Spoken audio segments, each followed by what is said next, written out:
Hello friends, welcome to my channel. ఇవాళ సొరకాయతో హల్వా ఎలా చేయాలో చూపిస్తాను. రొటీన్గా క్యారెట్తో బీట్రూట్తో హల్వా చేసుకుంటాం కదా, సేమ్ అదే ప్రాసెస్లో సొరకాయతో హల్వా ఎలా చేయాలో చూపిస్తాను.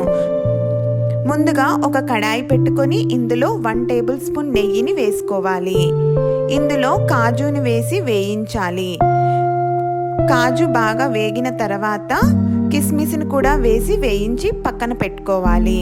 ఇప్పుడు అదే ప్యాన్లో 500 గ్రాముల తురుముకున్న సొరకాయని వేసి 15 నిమిషాల పాటు మగ్గనివ్వాలి. ఇలా బాగా ఉడికిన తర్వాత ఇందులో 1 కప్ మిల్క్ని యాడ్ చేసుకోవాలి. ఇలా పాలు మొత్తం మనకి అబ్జర్వ్ అయ్యాక 1 కప్ షుగర్ని వేసి కలుపుకోవాలి. ఇలా షుగర్ మొత్తం కరిగి బాగా దగ్గరికి రావటానికి 15 నిమిషాల టైం పడుతుంది. ఈ విధంగా వచ్చాక వేయించుకున్న కాజు కిస్మిస్ని వేసుకొని సర్వ్ చేసుకోవడమే.